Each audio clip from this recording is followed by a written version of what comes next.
उस क्लास में लगभग 40 स्टूडेंट बैठे थे। अचानक एक स्टूडेंट खड़ा हुआ और उसने बहुत घबराते हुए प्रोफेसर से कहा, सर मेरे पिताजी ने मेरे इस बर्थडे पर मुझे बहुत कीमती घड़ी गिफ्ट में दी थी, सर वो घड़ी अभी किसी ने चुरा ली। तो प्रोफेसर ने अचरज से कहा, अभी कैसे चुरा लेगा?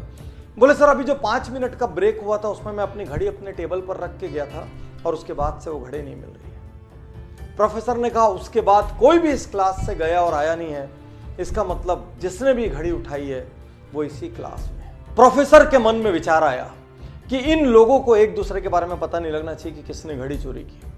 और प्रोफेसर ने कहा, सब लोग अपनी अपनी आंख में काली पट्टी बांध लो। और सब ने काली पट्टियां बांध ली, लाइन से खड़े हो गए। प्रोफेसर ने एक एक करके सबको यूं हाथ लगाना शुरू किया और उस लड़के की जेब में घड़ी मिल गई। प्रोफेसर ने चुपचाप घड़ी निकाली, घड़ी निकाल के जो मालिक था मुस्कुराते हुए उसके हाथ में दे दी और क्लास नॉर्मल चलने लगी, किसी को नहीं पता चला। अगले 2-3 दिन तक वो लड़का घबराता रहा, हड़बड़ाता रहा, भयभीत रहा। उसको डर था मेरी बात आज खुल जाएगी, मेरा राज आज खुल जाएगा, लेकिन किसी को पता नहीं चला। धीरे धीरे वो सब कॉलेज से निकल गए। बहुत साल बाद अब वो लड़का जिसने चोरी की थी वो अब एक बड़ा इंडस्ट्रियलिस्ट हो चुका था। कॉलेज का रीयूनियन का फंक्शन था, वो उस फंक्शन में आता है, वो अब एक सेलिब्रिटी सा है। वो उस फंक्शन में आया और उसने अपने प्रोफेसर के पास जाके उसके पैर छुए। अब प्रोफेसर से कहा, सर मैं आज आपसे एक बात कहना चाहता हूँ। प्रोफेसर ने कहा, बोलो। उसने कहा, सर मेरे जीवन पे आपका बहुत बड़ा कर्ज है, यदि आज मैं जिंदा हूं तो आपके कारण।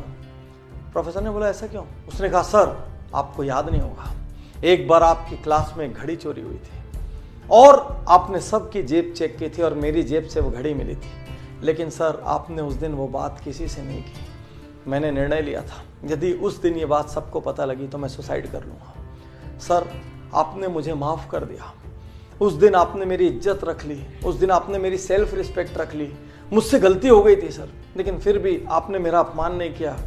आज मैं जहाँ भी हूँ सर उस लेसन की वजह से, मैं यदि जिंदा हूँ सर तो आपकी वजह से। और प्रोफेसर कहता है, अच्छा वो तुम थे क्या? तो लड़के ने अचरज से कहा, मतलब? बोले, उस दिन मैंने तुम सबकी आंखें तो बंद कराई थी, लेकिन साथ साथ मैंने अपनी आंखों में भी पट्टी लगा ली थी ताकि मुझे भी नहीं पता चले मेरे कौन से स्टूडेंट ने काम किया है। मैं नहीं चाहता था मेरे अपने किसी स्टूडेंट की वैल्यू मेरी नज़रों में हल्की हो या मैं किसी के साथ दुर्व्यवहार करूं। ये सुनते ही वो लड़का जो अब एक नामी इंडस्ट्रियलिस्ट था, उसकी आंखों में आंसू आ गए और वो प्रोफेसर के गले लग के 2 मिनट तक रोता रहा। यही तो अद्भुत महानता है, किसी की गलती पता चलते हुए भी माफ कर देना, किसी को इग्नोर कर देना, उसको उसकी सेल्फ रिस्पेक्ट बचाने का मौका दे देना, पता होते हुए भी कि ये कल्प्रिट है, उस वक्त जाने देना ताकि उसको सुधरने का अवसर मिल सके, अपना चेहरा ऊंचा करके चलने का अवसर मिल सके। आज के इस युग में जहां हर व्यक्ति किसी न किसी की गलती ढूंढ रहा है, परिवार में माँ बाप की गलती, भाई की गलती, जीवन साथी की गलती, ऑफिस में बॉस की गलती, कलीग्स की गलती, कुछ और नहीं हुआ तो देश की गलती, समाज की गलती, राजनीति की गलती, सरकार की गलती, सबकी गलती ढूंढ रहे हैं। ऐसे में क्या हमको ऐसे लोग नहीं चाहिए जो एक दूसरे को माफ कर सके? माफ करना और माफी मांगना ये कायर नहीं कर सकते, ये शक्तिशाली लोगों का काम है। साथियों, इस कहानी ने मुझे इतना इंस्पायर किया। एक प्रोफेसर जो ये नहीं चाहता कि उसका स्टूडेंट उसकी नजरों से गिरे, जो ये नहीं चाहता कि उसका स्टूडेंट किसी और की भी नजरों से गिरे। क्या ऐसे लोगों की समाज को जरूरत नहीं है जहां पर हम लोगों की गलतियां होने के बावजूद उनको इंसान मान के, उनको मिट्टी का पुतला मान के उनको माफ कर सके?